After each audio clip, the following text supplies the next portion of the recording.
నేను మీ సీతాశ్రీ. ఇవాళ మన రెసిపీ వచ్చేసి నాటుకోడి ఫ్రై.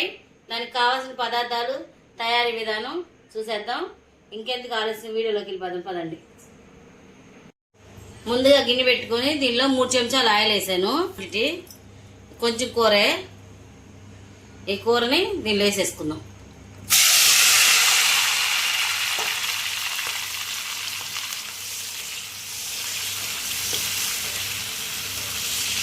దీనిలో కొంచెం పసుపు, సాల్ట్ వేసుకుందాం. చిటికెడు పసుపు, ఒక 1/2 చెంచా సాల్ట్ వేసుకుందాం.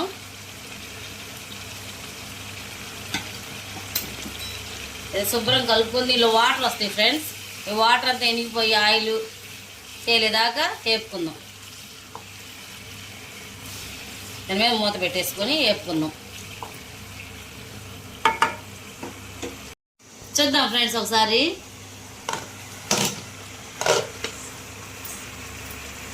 ఇంకా వాటర్ ఉన్నాయి, ఇంకా వెనక్కిద్దాము. ఈ గుడ్ల సేరు, బొండగలు, ఈ మెత్తల కూర అంతా తీసాను ఫ్రెండ్స్. పొద్దున నాటుకోడి తీసుకొచ్చారు. ఆ నాటుకోడిలో ఈ మెత్తడి కూర అంతా తీసి ఫ్రై చేస్తున్నాను. ఇది కొంచెం గట్టిగా ఉంటుంది కాబట్టి కొంచెం లేట్ అయ్యే ప్రాసెస్ అంతా. అరగంట దాకా పట్టిద్ది ఇది మొత్తం వేగడానికి. దీనిలో వాటర్ అంతా ఇనిగిపోయింది, ఆయిల్ తేలింది చూడండి. ఇంకా దీనిలో అల్లం చిల్లిపాయ పేస్ట్ వేసుకుందాం. ఎప్పుడైనా ఫ్రెండ్స్ ఫ్రెష్గా ఉన్న అల్లం వెల్లిగడ్డ పేస్ట్ వేసుకుంటే ఆ కూర టేస్ట్ వేరుగా ఉంటుంది. మనం ముందే పట్టి పెట్టుకుంటాం కదా, అల్లం వెల్లిగడ్డ పేస్ట్ వేసుకుంటే కూర టేస్ట్ వేరుగా ఉంటుంది. ఇది కూడా వేసుకొని వేగనిద్దాం బాగా. ఈ ఆయిల్లో ఈ ముక్కలంతా ఈ మసాలా బట్టి బాగా టేస్ట్గా ఉంటుంది. బాగా మళ్ళీ మూత పెట్టుకొని మధ్య మధ్యలో కదుపుకుంటా ఉండండి. మూత పెట్టి మళ్ళీ ఒక 10 నిమిషాల దాకా వేపుకుందాం. చూద్దాం ఫ్రెండ్స్. బాగా ఎర్రగా వేగిపోయింది చూడండి. దీనిలో గుడ్ల షేర్ ఫ్రెండ్స్, ఇది భలే టేస్ట్గా ఉంటుంది. ఇది దీనిలో కారం వేసేసుకుందాం.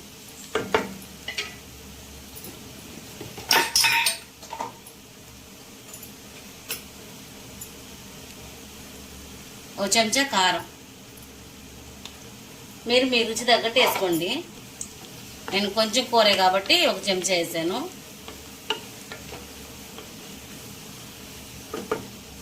కారం కూడా 2 దీనిలో మసాలా వేసుకుందామండి. దీనిలో ఇది మసాలా.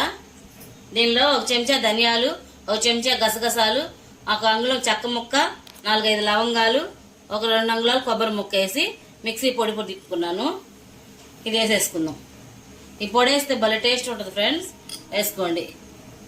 ఒక చెంచా వేసేసేయండి. ఇది గుడ్ల సేరు ఉంటుంది కాబట్టి దీనికి ఇలా నురుగు కనిపించింది. నురుగుంది అనుకోవాకండి. ఇది 2 నిమిషాలు అట్లా యాగనిచ్చేసి దీనిలో కొంచెం కొత్తిమీర వేసుకుందాం.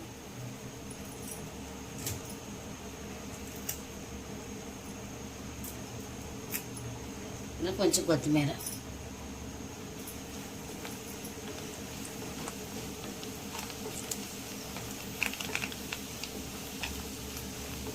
ఇలా ఎర్రగా ముక్క ఎర్రగా వచ్చేదాకా వేపుకోవాలి ఫ్రెండ్స్, లేకపోతే ఇది గట్టిగా ఉండిద్ది కూర.